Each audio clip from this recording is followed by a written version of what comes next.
For my folks here in Utah, I'm Terry Bailey, and I've been exposed to the real estate market here in Utah Valley pretty much my entire life. I have discovered how folks successfully invest in real estate without being bogged down by all the silly details or being overly stressed out in their lives. This podcast is here to make those secrets easy and readily available to you. So, if you want to spend more time with the people that you love in places that inspire you, and to be able to positively impact your tribe, join us so you can dictate the terms of your life rather than allowing the market to do so.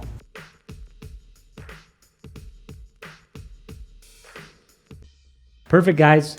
For this episode, we have Paul here. He's going to be doing the role of a for sale by owner and talking about some of the benefits of potentially selling your home on your own and just asking a lot of general questions that are associated with selling a house on your own.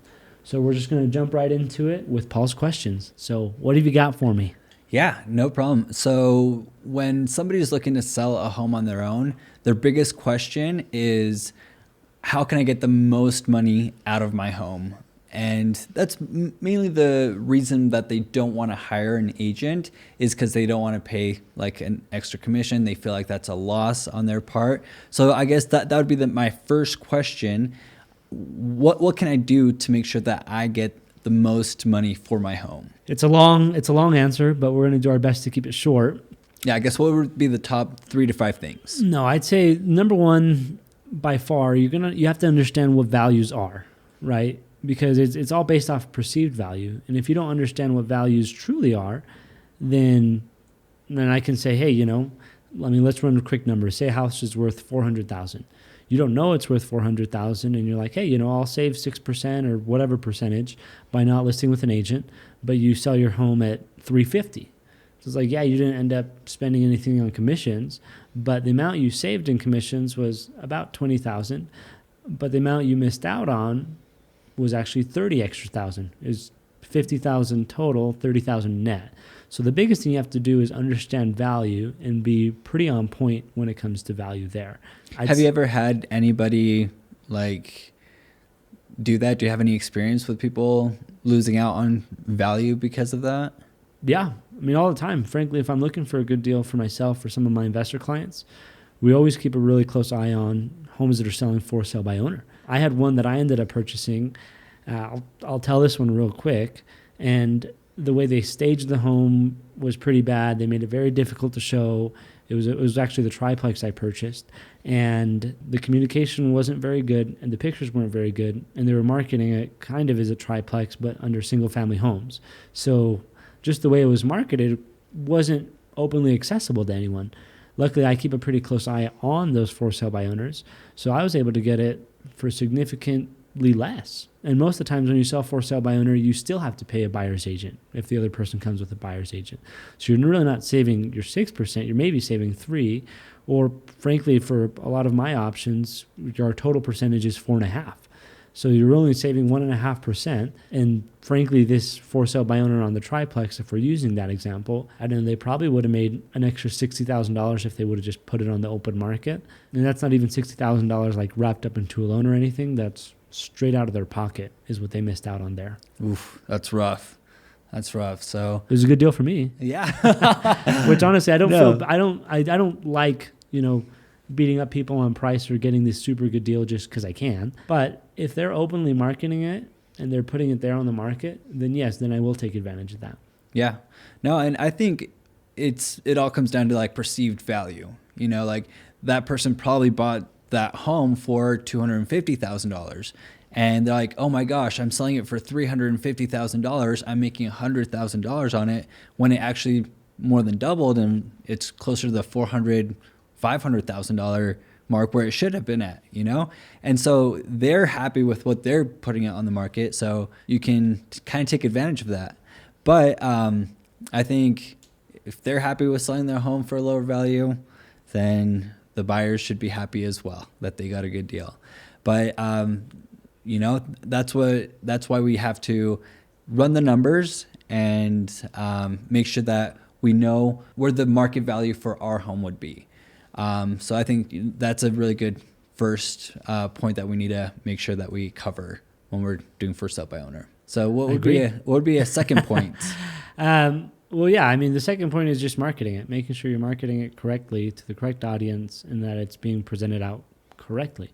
And to know what's correct, you have to know who that audience is and then craft it out, and the marketing goes directly to them.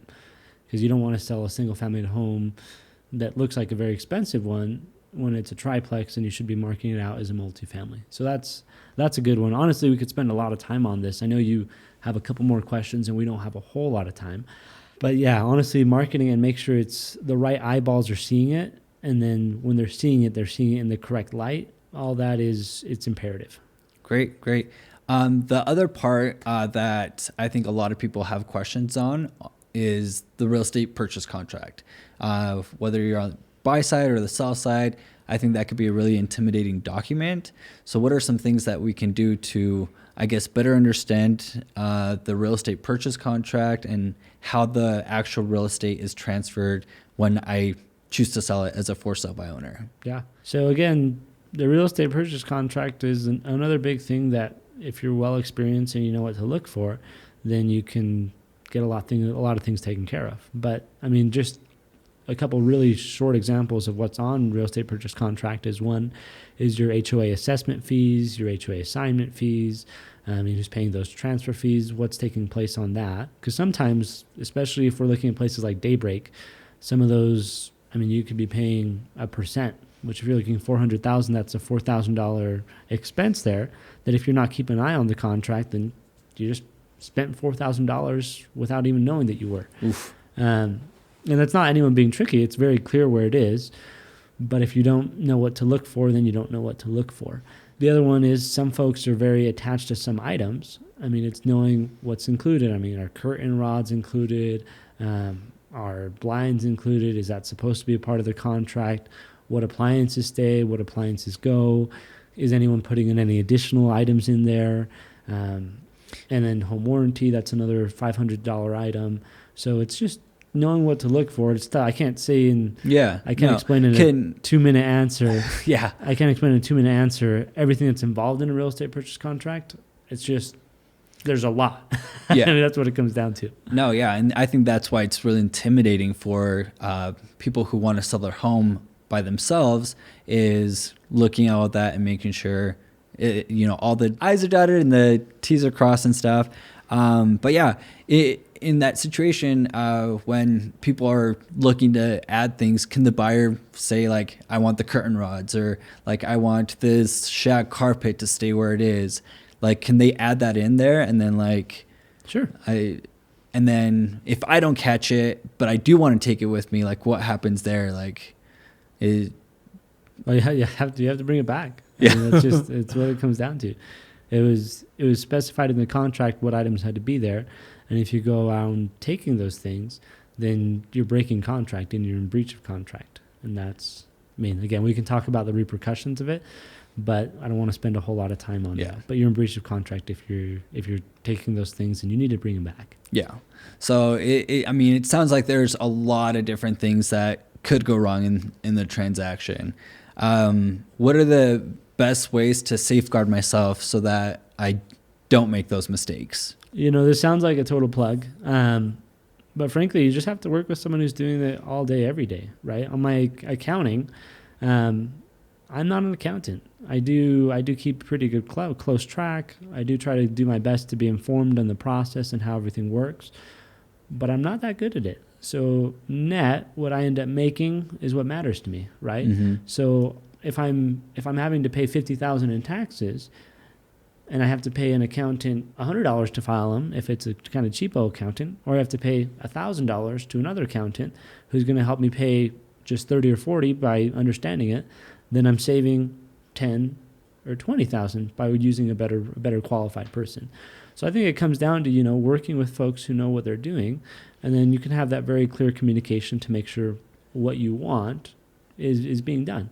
And if you have someone who's not getting you what you want, then just keep shopping around to see if there is anyone like that. And if you're finding that no one's saying that you can get what you want, then odds are you probably need to adjust your expectations. Yeah. Awesome. Well, thank you. Yeah, if anybody is looking to sell their home on their own, I know you're doing some free consultations to kind of help get the ball rolling. And if it does become too much stress, I know Terry will happily be able to list your home and take a lot of the stress off for you. So thank you so much for letting us pick your brain on this and giving us some good information. We really appreciate it. No problem. But yeah, again, everything comes down to what is it that you're looking to get, and then how can we help you get there? And if we can't, then we'll be pretty transparent about it to make sure, you're where you need to be. And if you're not where you need to be, I'll just tell you the truth. That way you can make a data-driven decision rather than just running things off of emotion. Perfect. Thanks, Terry. Great. Well, thanks, guys, for tuning in. I hope this was beneficial for you. And if you have any questions in terms of what selling your home on your own may or may not mean, feel free to reach out, and I'm happy to have that conversation. Thanks so much.